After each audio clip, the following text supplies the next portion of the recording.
Yo, what's going on, guys? It's Jack and welcome back to another video. So in this one I wanted to talk about everything and anything in terms of my thoughts about Modern Warfare.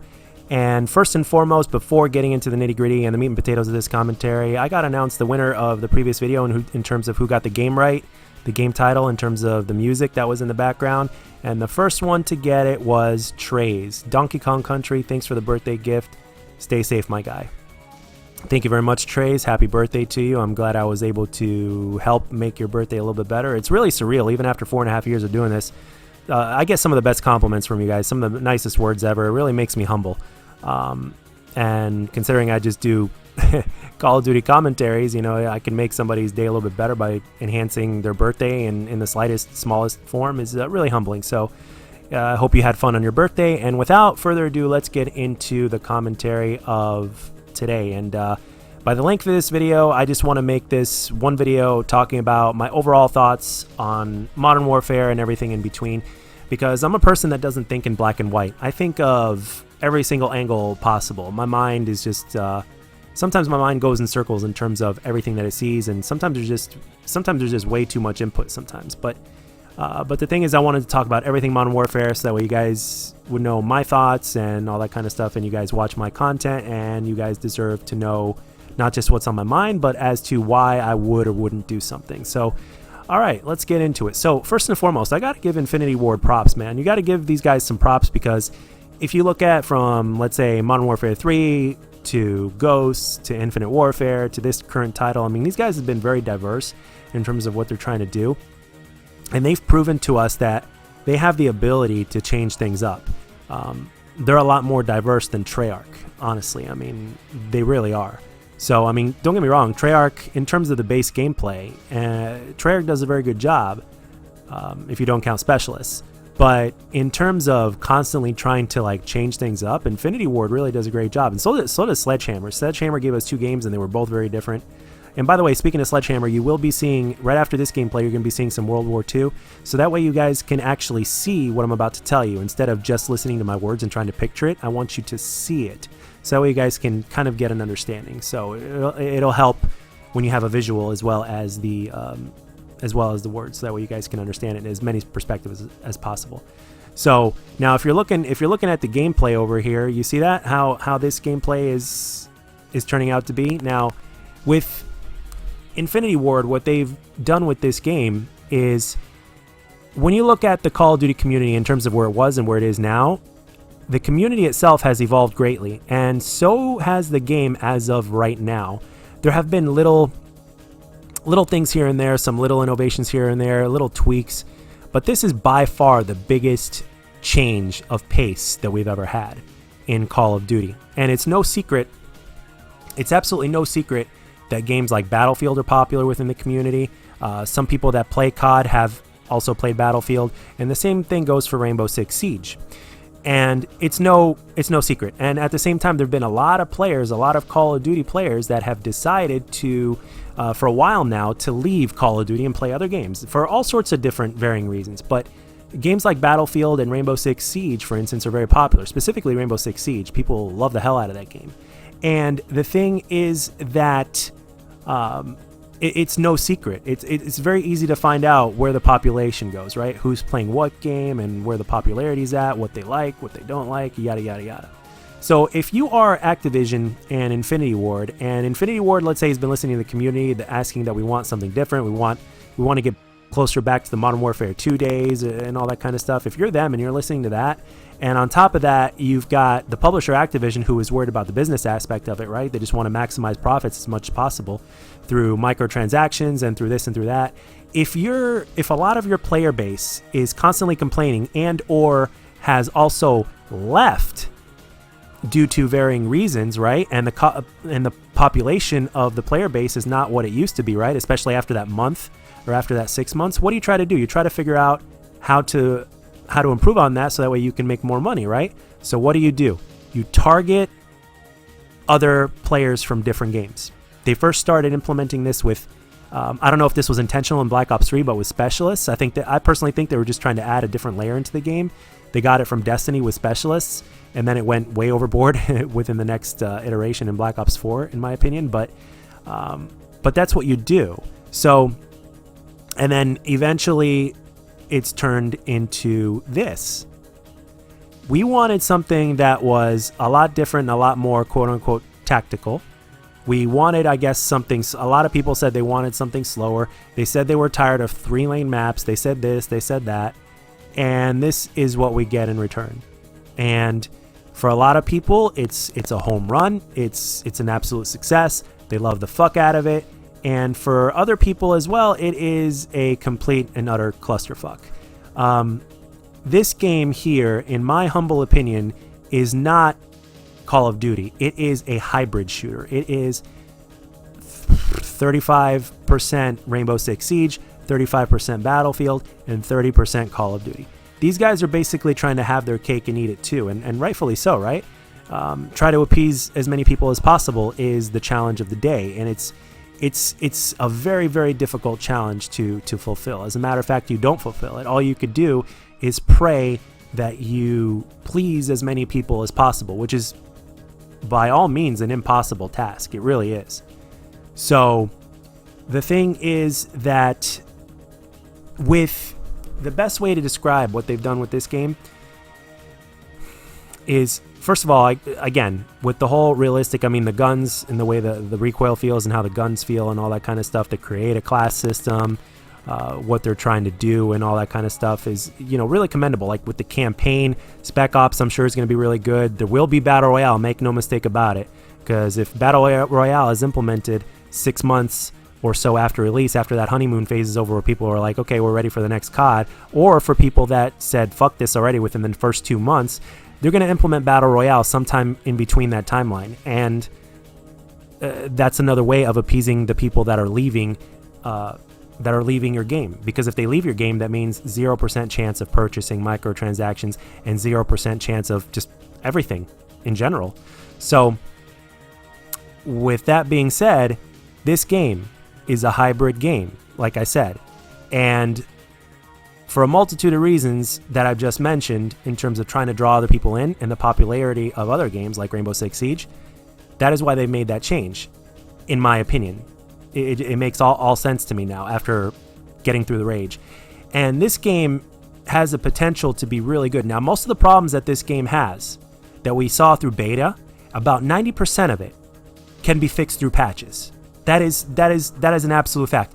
90% of the problems that this game has, whether it's connectivity and hit detection, lag compensation issues, and all those little bugs that we saw, right? All of that can be fixed through patches and some updates and whatever the hell it is.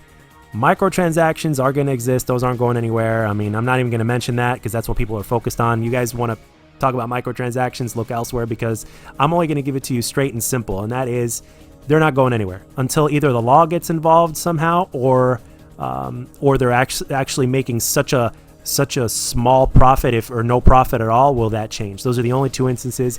And the way I see it, in terms of all the evidence that's been presented to us over the last few years, the only, in terms of them not making a profit from it, that's just not going to happen. So the only way that's going to change is if the law gets involved, and it's simple as that.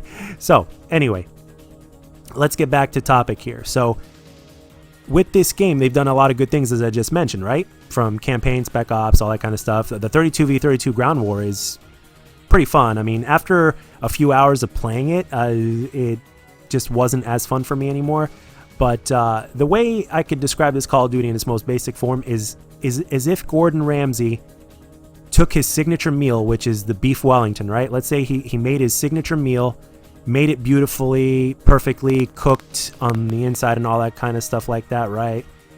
And then all of a sudden decided to whip his dick out and decided to take a piss on it. In other words, what I'm trying to tell you is that, in my opinion, and with the way I see it, for me personally, some of you may disagree, and that's fine. This game is basically a sugar-coated piece of shit in terms of the way it plays, because the map design has basically turned this game into a whole completely different game.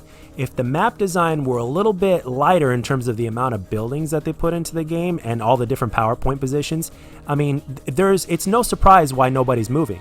they're not giving you a reason to move because there's buildings and floors within those buildings and different elevations.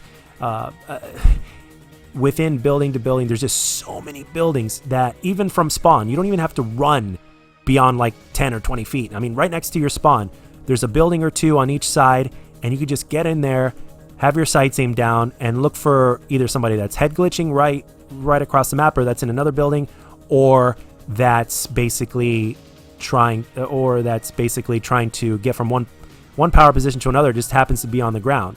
And even for the most aggressive players, if you watch closely on how they play, they're patrolling. They're basically going from one safe area of the map, which is a very small area, by the way. There's very little room to run from one area of the map to another without either going through a building, which is either going to be booby trap or just somebody sitting behind something just waiting for you to come through that door, or just somebody that has a PowerPoint position that could literally see through lines of sight like almost everywhere on the map. And the thing about 3-lane maps, in terms of even this game of what they did, was they limited that so that way they can give you that reason to run from one area to another that would give you an advantageous position. You had to basically risk it. You had to earn it. You had to go there. You couldn't stay and camp in one area for too long. In this game, in World War II, there are a couple of little exceptions here and there, like with this map and with Carentan, for instance. But other than that, with a traditional 3-lane map, like a lot of the Treyarch maps, you also, if you were a passive player that really liked to play passive and tactical, you had to always keep in the back of your mind that, hey, if I stay here for too long, there's a chance, even though I might have this room booby-trapped, because the way this map is designed, there's a chance that somebody that knows how to flank properly and run from one area to the map to the other properly could come up behind me and kill me, or surprise me and get a kill on me. So that is where balance comes in. And with Modern Warfare, the game, in my opinion, is strictly off balance, and it's because of the map design. It goes back to my analogy in terms of pizza. Pizza in and of itself requires many things to get right, but they're very simple things. But if you mess up one thing, it could ruin the entire pie. Kind of like the analogy of Gordon Ramsay taking a piss on a very perfect meal. So, I mean, nobody's going to eat that meal, or a certain kind of people that are not into piss are not going to eat that specific kind of meal. So, in other words, what I'm trying to say in translation here is, if you like to run and gun, if you like the fast-paced Twitch arcade first-person shooter that Call of Duty has always been, you may not like this game, because in terms of design, it just doesn't reward that. It doesn't reward that kind of play style. This is a completely different game. It's a hybrid, as I mentioned earlier. And, you know, for a lot of players, that's fine. And for a lot of people, they're having a good time at it, and that's fine. If you're having, let me tell you something. If you are a passive player, or if you are, or whatever player you are, and if you're having a good time with this game, then I tip my hat to you. I'm not wearing a hat right now, but I'm not. I tip my hat to you. Have a good time, enjoy it. But there are, and I'm not alone in this. There's a lot of people on Twitter that have said many things. I'm not alone in this. I'm very not alone, actually. The map design, for the most part, has basically killed the run and gun aspect of this game. Now, even with every single Call of Duty, you know, you're not going to constantly win 10 gunfights in a row. That's just not practical. But you're moving from one position to another that basically, like if I wanted to move from one side of the map to the other, there's a certain route that I have to take, or two. It's like I've got a couple little options here and there, and at the same time, those people that are playing tactical, they have a few options as well. So they're limited on options. But this time, the run and gunner, the person that likes to move, is very, very, very limited on their options. And everybody that just really just likes to sit there with their sights aimed down behind cover, those guys have a ton of options, and from spawn. And I literally mean from spawn. And for me personally, head glitch versus head glitch is not my idea of fun. And I'm that person just like the rest of you guys. I feel that itch and that temptation to buy the new Call of Duty, no matter how good or how bad it may be, every single year. I want that. It's one of those things that I really look forward to every single year. It's one of the very few things that I have to look forward to. I mean, you guys know me at this point, for those of you guys that have been here for a while. I work a good amount of hours through the week. I don't get that much time off, at least not for right now, which I'm working on. But one of the things that other than the content creation that I've decided to do here on YouTube and on streaming, which I will resume really shortly after my sciatica pain subsides, I just basically love my Call of Duty, and I live a very simple and quiet life. I like my movies, I like my content creation, I like my video games, and I'm a fan of content creation as well. So I like to watch other people. But, you know, even with that being said, as of right now, until we're shown something new, I am not going to buy Modern Warfare. I'm not.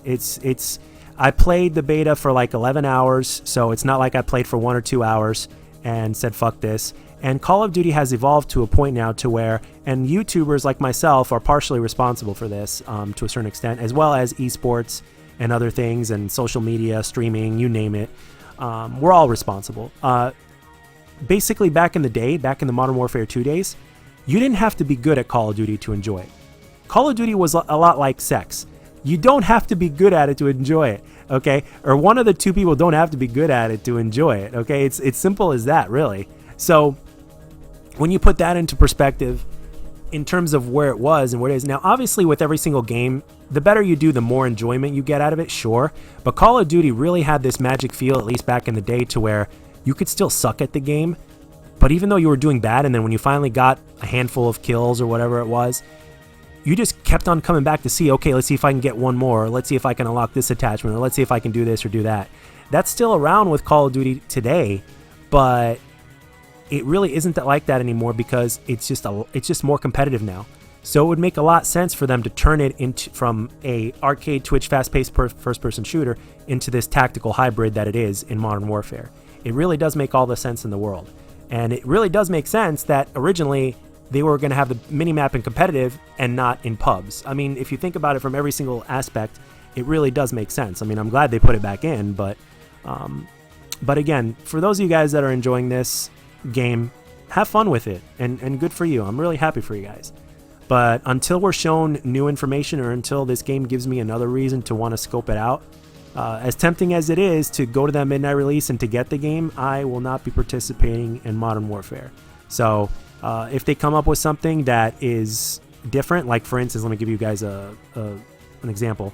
Those 2v2 maps, if they had like a 4 or a 5-man free-for-all in there, I would probably get the game and grind the shit out of that mode, or something of that nature or whatnot. But the design, I mean, we can't, you know, no matter how good of a player you are, you can't really fight design. You have to basically become the design in order to succeed. It's simple as that. There's a very good reason why people play Rainbow Six Siege and don't play a certain other game. Just like there's a very good reason for you guys that don't watch, like if I were to post Halo, most of you guys don't want to see that, and there's a very good reason, and that's because you don't enjoy it, and it's not your cup of tea, or there's something that just doesn't float right with you about it. And that's basically the same way with me and Modern Warfare. So I hope this commentary did a good enough job for you guys explaining it respectfully in terms of my thoughts on the game. And yeah, that's pretty much all I got. And that's it, guys. Let me know down in the comment section what you guys think. I tried to be respectful as possible during this commentary. Could have easily gone the other way, but I decided not to. I want to remain civilized and respectful. So that's it. That's all I got for you guys. Let me know down in the comment section what you think. Congratulations to the winner. And remember, you guys have to be the first in the comment section to get the answer right in order for your comment to be shown. So if you enjoyed this video, let me know. And if you didn't, let me know what I can do to make my videos better. I hope you guys have a great weekend, and I'll catch you guys on the next one.